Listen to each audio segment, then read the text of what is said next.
Bonjour très chers internautes, c'est avec un réel plaisir que je me tiens une fois de plus devant vous. Je suis Renaud Boris Mbota et j'aimerais par ce nouveau numéro aborder un point relatif à l'enseignement de William Branham sur les zodiaques. Pourquoi est-ce que j'aimerais parler des zodiaques? Parce que, au fait, le sujet, c'est un sujet interrogatif. Est-ce que les zodiaques sont-ils la première Bible de Dieu? Est-ce que les zodiaques est une Bible divine? Et pourquoi est-ce que nous voulons aborder ce sujet? C'est relativement à la déclaration que William Branham aurait faite, parce que très tôt dans son ministère, il nous a fait la déclaration selon laquelle Dieu aurait écrit 3 Bibles, à savoir les zodiaques, la pyramide et la Bible sur papier. Alors, j'aimerais qu'on aborde ensemble avec vous, premièrement sur la question des zodiaques, pour voir si réellement l'affirmation de William Branham sur cet enseignement est conforme à ce que disent les Saintes Écritures. Lorsque nous prenons d'abord, on commence d'abord par lire William Branham dans le message intitulé L'Adoption, 4e partie, prêché le 22 mai 1960. Lisons sa déclaration ensemble. Il est dit: Dieu a écrit 3 Bibles, l'une d'elles a été les zodiaques, dans les cieux. Ça, c'est la première Bible. L'homme devrait lever les yeux pour se rendre compte que Dieu vient d'en haut. Suivez les zodiaques, l'avez-vous déjà étudié? Il précise même chaque âge, jusqu'à l'âge du cancer même. Il donne le commencement, la naissance de Christ. Quel est le premier signe du zodiaque? La Vierge. Quel est le dernier signe? Le lion. La première venue et la seconde venue de Christ, tout ça, c'est écrit là. Bien, on vient là de lire William Branham qui nous fait une déclaration selon le texte qu'on vient de lire, la citation qu'on vient de lire ici, c'est sa déclaration qui a été transcrite. Selon Branham, les zodiaques sont la première Bible de Dieu. Ça, c'est selon lui. Les zodiaques sont la première Bible de Dieu, ce qui justifie le fait que ces derniers consultaient les astrologues et les diseurs de bonne aventure pour que ceux-ci puissent lui donner une orientation en ce qui concerne sa vie.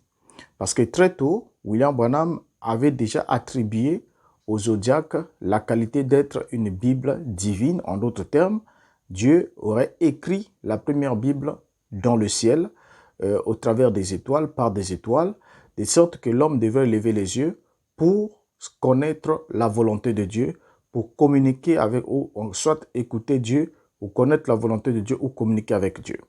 Alors, donc déjà ici, on comprend par là que lorsque nous regardons ce que dit William Branham, nous savons toute objectivité que l'astrologie consiste à considérer les pouvoirs surnaturels issus des étoiles et leur position par rapport à toutes sortes de dates marquant l'homme, ce qui concerne sa naissance et autres.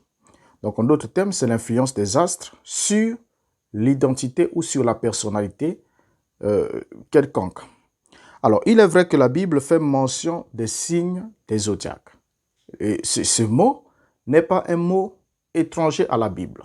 La Bible fait mention des signes des zodiaques à plusieurs reprises et nous trouvons généralement la mention des signes des zodiaques dans le livre de Job et les livres de 2 rois et aussi dans le livre d'Amos et bien d'autres livres.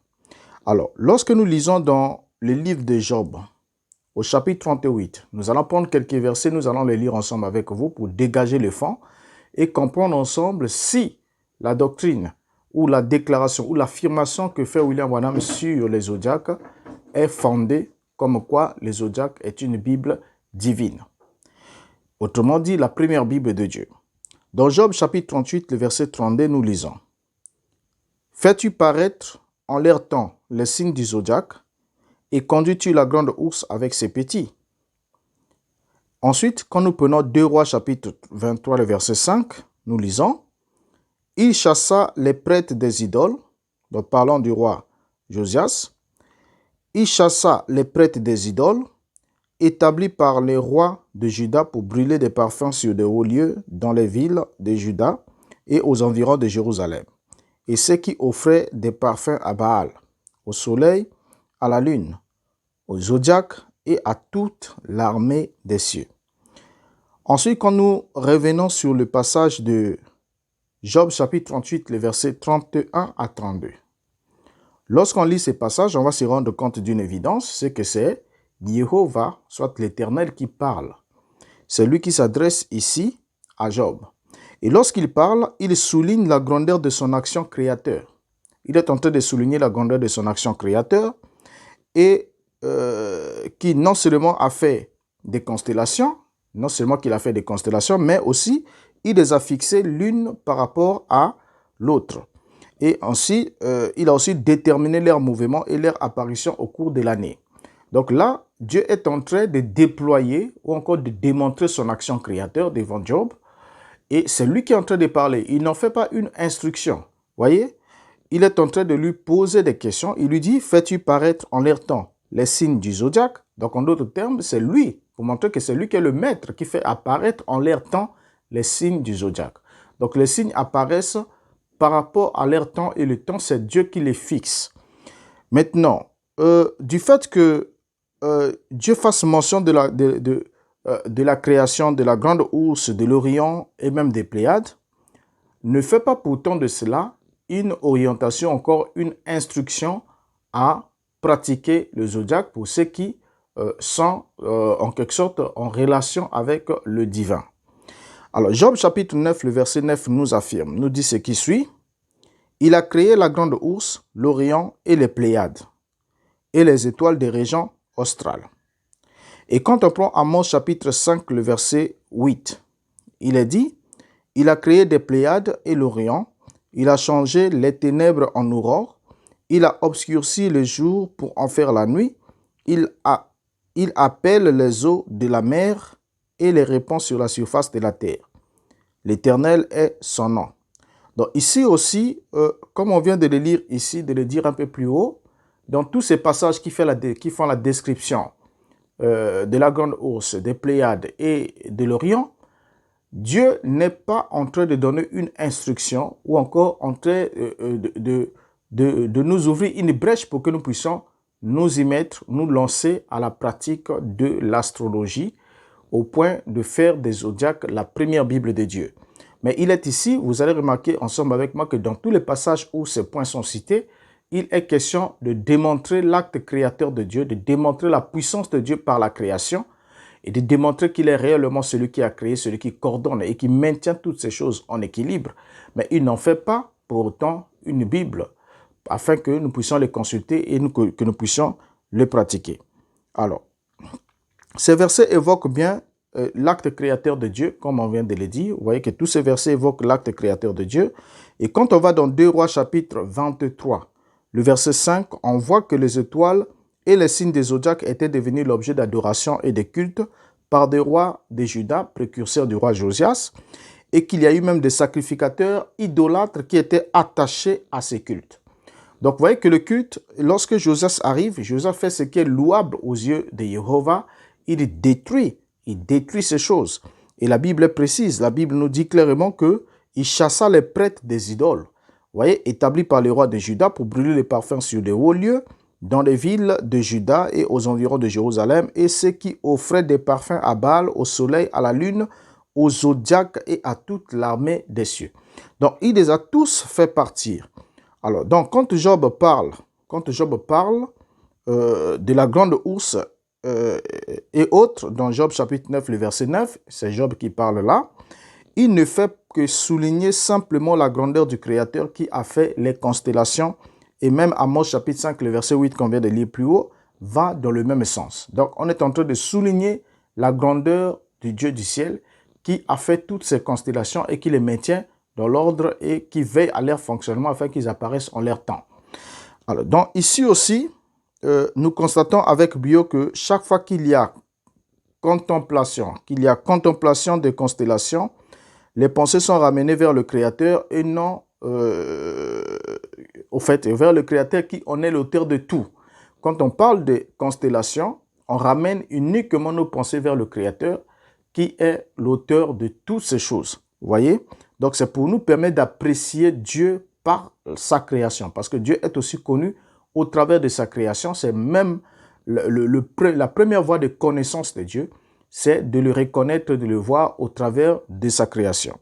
Alors, si Dieu alors est l'auteur de tout, il est aussi celui qui répond à tous nos besoins. C'est l'image que dégageaient ces allocutions auprès de Job, ou dans le livre de Job, que si Dieu est l'auteur de tout, puisque Dieu est l'auteur de tout cela, alors il est aussi capable de répondre à tous nos besoins. Donc on doit apprendre entièrement à dépendre de lui à tous égards. Et c'est de là que doit venir pleinement la bénédiction de l'homme.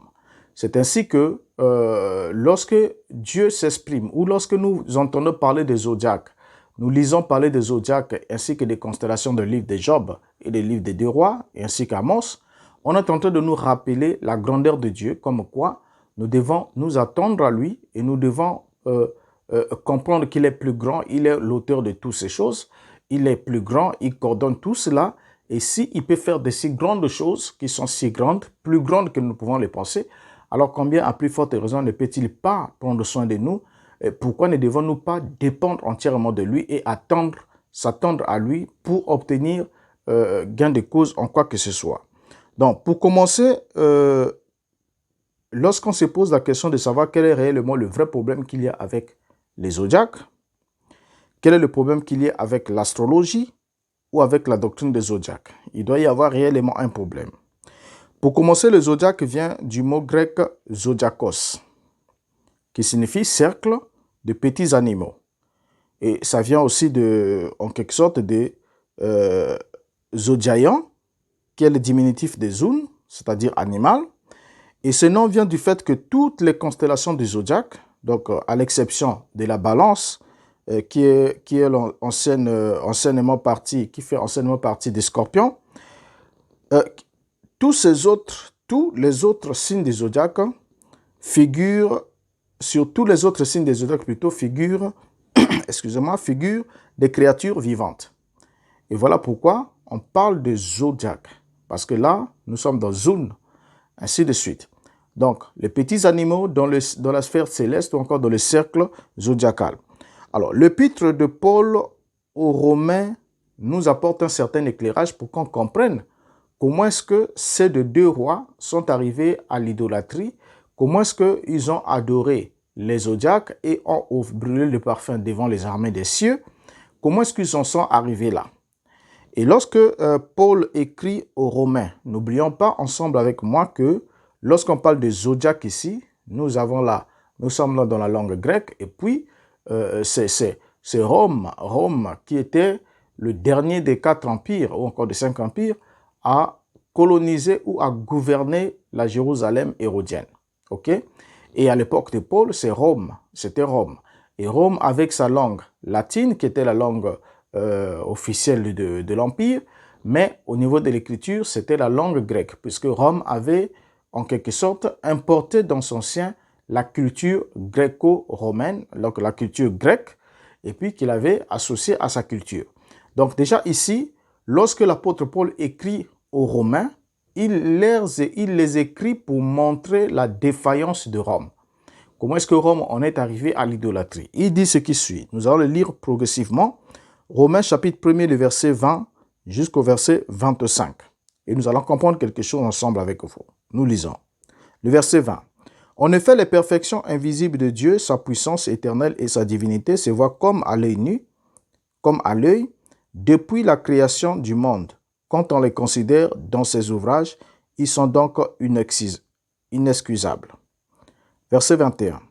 Puisque ayant connu Dieu, ils ne l'ont point glorifié comme Dieu et ne lui ont point rendu grâce, mais ils se sont égarés dans leurs pensées et leur cœur sans intelligence a été plongé dans les ténèbres. Verset 22. Se vantant d'être sages, ils sont devenus fous. Verset 23. Et ils ont changé la gloire du Dieu incorruptible en image représentant l'homme corruptible, des oiseaux, des quadrupèdes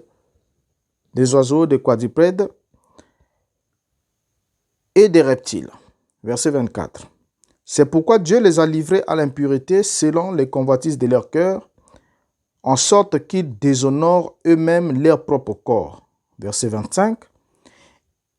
Eux qui ont changé la vérité de Dieu en mensonge et qui ont adoré et servi la créature au lieu du Créateur, qui est béni éternellement. Amen. Donc, on voit ici, après cette longue lecture de l'épître de Paul aux Romains, nous allons constater qu'il va se dégager une chose. La toute première des choses qui se dégage après lecture ici, l'apôtre est en train de parler des perfections invisibles de Dieu, de sa puissance éternelle et de sa divinité qui se voit à l'œil depuis la création du monde.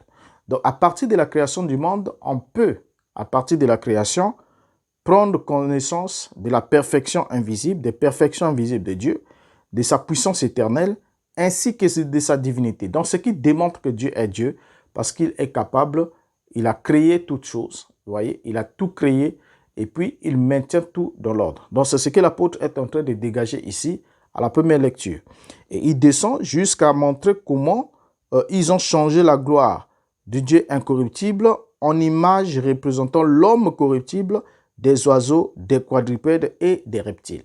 Donc, lorsqu'on change l'image de la gloire de Dieu incorruptible, parce que nous savons que Dieu est invisible, et Dieu, dans ses ordonnances et ses commandements, est clair. Il est formel. Dans le deuxième commandement, il dit « Tu ne te feras point d'image taillée, ni de représentation quelconque des choses qui sont dans le ciel, sur la terre, sous la terre. Et puis, tu ne te prosterneras point devant elle, et tu ne les serviras point. » Mais ici, nous voyons que ces gens, ces Romains, ont changé la gloire. Ils ont changé la gloire du Dieu incorruptible en image. Donc, ils sont passés de la gloire à l'image. Vous voyez? Donc, la gloire de Dieu est tellement magnifique. Il y a les perfections invisibles, il y a la puissance éternelle, il y a sa divinité, devant lesquelles nous devons nous prosterner lorsqu'on prend considération, on le considère depuis la création du monde.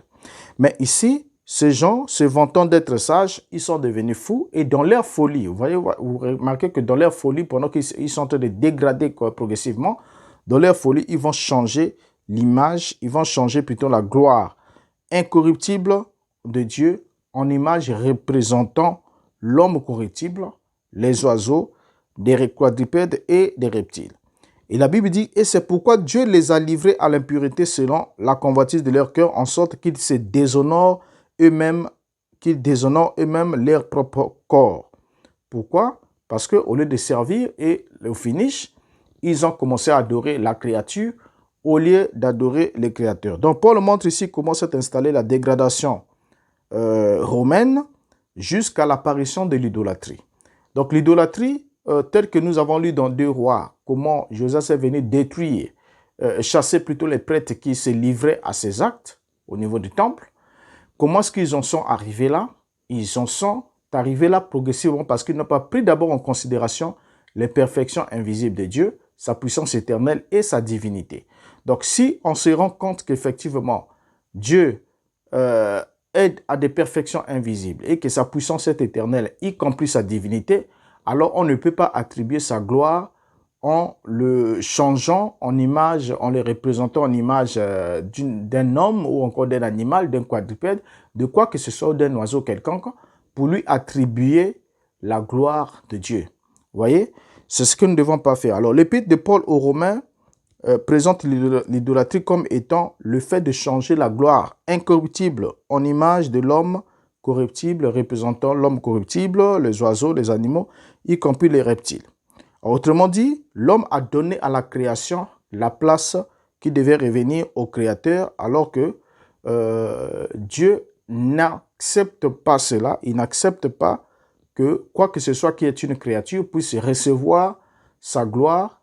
Il nous a montré cela plusieurs fois dans le livre d'Ésaïe, surtout au chapitre 44, comment il était opposé à l'idolâtrie, comment est-ce que il démontrait que l'homme, dans son acte insensé, pouvait prendre le même arbre, l'arbre qui était créé par Dieu. Il coupe le même arbre et avec un morceau, il fabrique une idole devant laquelle il doit se prosterner et avec l'autre partie restante, il va mettre au feu pour préparer un repas. Donc, vous voyez que l'homme est complètement insensé. Il prend une créature, il en donne une forme, donc il fait 2 usages. Un usage, il en fait un sacré, du sacré, et dans l'autre usage, il en fait quelque chose de profane, quelque chose qui doit lui permettre juste de préparer son repas. Donc, c'est pour montrer comment il était vil de se livrer à cet acte-là de l'idolâtrie. En plus, le deuxième commandement, comme on vient de le citer plus haut de la Torah, interdisait de faire des images taillées et des représentations quelconques. On peut lire dans Deutéronome chapitre 5, le verset 8, qui nous dit Tu ne te feras point d'image taillée, des représentations quelconques des choses qui sont en haut dans les cieux, qui sont en bas sur la terre et qui sont dans les eaux plus bas que la terre. Et dans le verset 9, il est dit, tu ne te prosterneras point devant elles et tu ne les serviras point, car moi, l'Éternel ton Dieu, je suis un Dieu jaloux, qui punit l'iniquité des pères sur les enfants jusqu'à la 3e et à la 4e génération de ceux qui me haïssent.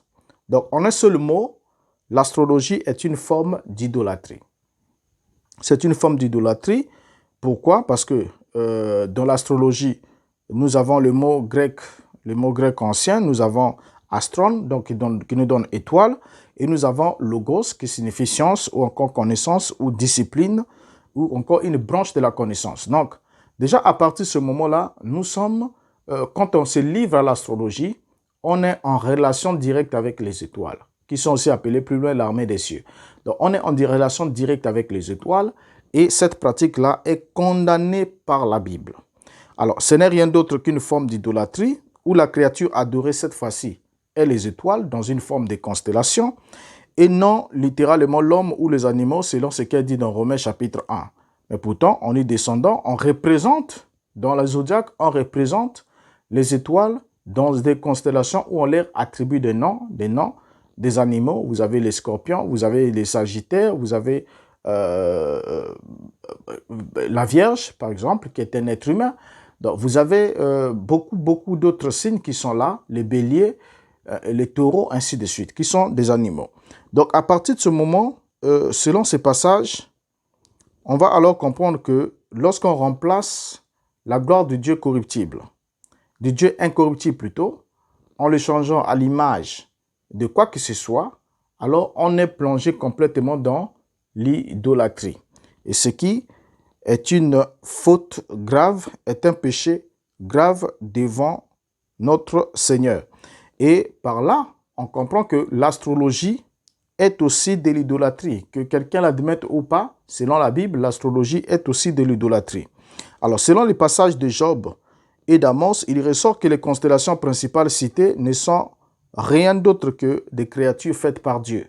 Donc, Dieu démontre là son acte créateur. Et lorsqu'il démontre l'acte créateur, il nous montre que c'est lui qui a créé toutes ces choses. Vous voyez? Donc, ces constellations sont des créatures de Dieu. Mais une fois que l'homme commence à leur attribuer un certain pouvoir d'influencer sa vie, au lieu de soumettre sa vie à l'influence du Créateur, alors il y a changement d'objectif et en ce moment-là, cela devient un péché. C'est de l'idolâtrie pure et simple. Ainsi, leur attribuer un pouvoir n'est rien d'autre, selon Romains 1, que de l'idolâtrie. Donc, attribuer un pouvoir aux astres, c'est de l'idolâtrie. C'est dire que voilà, je suis né à telle date et par rapport à telle date, je fais partie de tel signe. Je suis influencé par tel signe du zodiaque sous tel décan et voilà ce qui peut arriver dans mon caractère, ainsi de suite. Tout cela, c'est de l'idolâtrie parce que c'est Dieu qui vous a envoyé dans le monde et c'est aussi à Dieu de savoir vous orienter durant toute votre existence. Vous devez dépendre entièrement de lui. Donc, on ne devrait pas attribuer à quoi que ce soit le pouvoir d'influencer notre destinée en dehors de Dieu seul. Donc, en expliquant la création à Job, Dieu ne nous dit pas d'attribuer à une quelconque constellation le pouvoir d'influencer notre vie, mais Dieu avait fermement interdit cela, puisque dans Deutéronome chapitre 18, que nous allons lire jusqu'au verset 10 au verset 15, la Bible est claire en disant qu'on ne trouve chez toi personne qui fasse passer son fils. Personne qui fasse passer son fils ou sa fille par le feu. Personne qui exerce le métier de devin, d'astrologue, d'augure, de magicien. Donc vous voyez déjà par ces passages-là, Dieu est en train d'interdire à Israël qu'on ne devait pas trouver des gens, qu'on ne trouve pas au sein du peuple d'Israël, des personnes qui exercent le métier de devin, d'astrologue, d'augure et de magicien. Verset 11. D'enchanteur, personne qui consulte ceux qui évoquent les esprits ou disent la bonne aventure, personne qui interroge les morts. Verset 12. Car quiconque fait ces choses est en abomination à l'Éternel et c'est à cause de ces abominations que l'Éternel ton Dieu va chasser ces nations devant toi. Verset 13. Tu seras entièrement à l'Éternel ton Dieu. Verset 14. Car ces nations que tu chasseras écoutent les astrologues et les devins, mais à toi, l'Éternel ton Dieu ne te le permet pas. Verset 15. L'Éternel ton Dieu te suscitera du milieu de toi, d'entre tes frères, un prophète comme moi, vous l'écouterez. Donc, vous voyez par là que Adonai n'est pas en train de dire qu'il y a des gens qui ne pratiquent pas cela ou encore des gens qui ne tirent pas profit des astrologues, ainsi de suite. Mais il dit que les nations que je vais chasser devant toi font toutes ces choses. Mais à toi, il ne te le permet pas.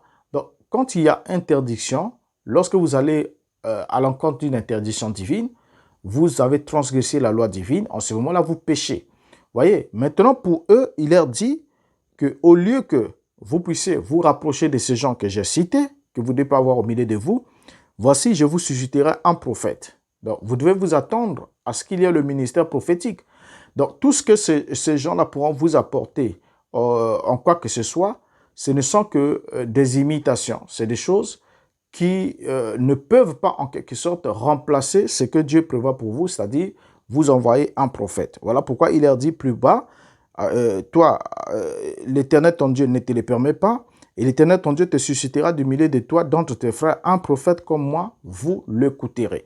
Donc, en d'autres termes, on ne doit pas écouter les astrologues, on ne doit pas écouter les devins, on ne doit pas écouter les magiciens, mais on doit écouter uniquement le prophète, celui qui était promis ici à Israël, c'est-à-dire le Mashiach qui devrait venir pour accomplir ces versets de l'Écriture. Donc, en d'autres temps, la seule personne autorisée, la seule personne qu'on devrait écouter, c'était le Christ. Donc, on ne devait pas écouter autre personne que le Christ.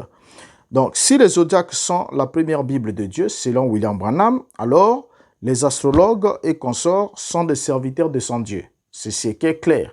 Et ce n'est pas pour rien qu'il écoutait ces gens quand il lui disait que tu es né sous un signe, voilà. Il prenait le temps de les écouter parce qu'il partait vers eux, il partait les consulter pour chercher à avoir une orientation en ce qui concerne sa vie. Mais un véritable enfant d'Israël, celui qui traite avec l'Élohim d'Israël, avait déjà reçu l'ordre dans Deutéronome de ne pas écouter ces gens. Vous voyez? Donc, ne même pas les écouter. Même quand c'est eux qui viennent vers vous, vous n'avez pas à leur prêter l'oreille pour donner suite ou encore les écouter attentivement. Et même s'ils vous disent quoi que ce soit, ce ne sont pas des témoignages que vous pouvez rapporter pour dire, voilà, j'étais avec X, Y, voilà ce qui m'a été dit. Donc ici, là, la Bible est formelle sur cette question qu'on ne devrait pas les écouter. Lorsqu'on a lu ça dans Deutéronome chapitre 18, le verset 10 jusqu'au verset 11. Donc, on descendait un peu plus bas. Lorsque Branham nous parle des zodiaques, il va en même temps dire quelque chose de défaillant. Quelque chose de défaillant, c'est quoi? Il va mentir en ce qui concerne la position des constellations. Et pour Branham, il dit que le zodiaque, c'est la première Bible de Dieu. Elle commence avec le premier signe, c'est la Vierge. Et le dernier, c'est le lion. C'est-à-dire la première venue de Christ au travers de la Vierge. Et la seconde venue comme le lion de la tribu de Juda. Ce qui est faux. Ce qui est faux. Donc, ce qui est un mensonge, lorsqu'il fait de la Vierge le premier signe et du lion le dernier signe. Voici les signes du zodiaque dans leur ordre. Et voilà, ils sont là affichés. Vous avez premièrement 1. Bélier, 2. Taureau, 3. Gémeaux, 4. Cancer, 5. Lion, 6. Vierge, 7. Balance, 8. Scorpion, 9. Sagittaire, 10. Capricorne, 11. Verseau, 12. Poisson. Alors, pourquoi est-ce que Branham a-t-il dit que le premier signe est la Vierge et que le dernier signe est alors le lion? Alors, il est dans quelle logique? C'est lui seul qui le sait. Vous voyez? Alors que le tout premier signe du zodiaque est le bélier, par rapport à son apparition, c'est le bélier qui est le tout premier signe du zodiaque et le tout dernier signe du zodiaque, c'est le poisson en passant par le Verseau. Alors, où est-ce que Branham a-t-il trouvé que la Vierge était le premier signe du zodiaque et que le lion était le dernier signe du zodiaque? Donc, c'est une information déjà erronée sur ce qui est déjà faux doctrinement parlant. Alors, si les zodiaques sont la première Bible de Dieu de Branham, alors les astrologues, les devins, les sorciers sont les serviteurs de son Dieu, ce qui est clair. Mais pour ceux qui ont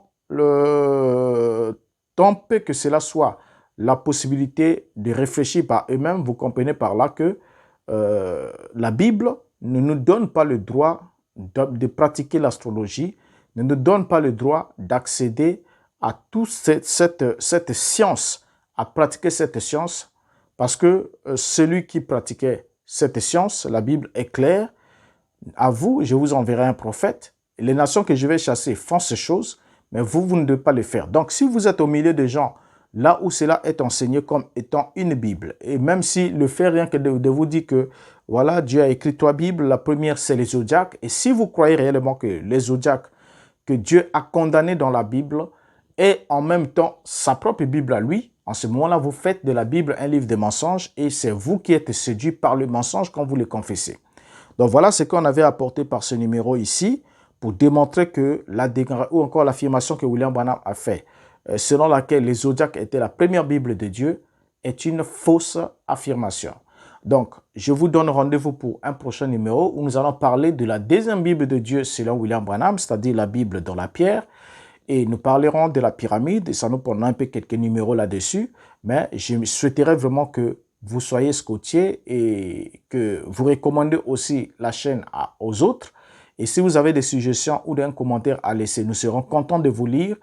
Et jusqu'à là, ma prière est que Dieu vous garde et que nous puissions réfléchir ensemble sur ces choses et trouver des réponses concrètes afin de ne pas continuer à être trompés ni à être séduits.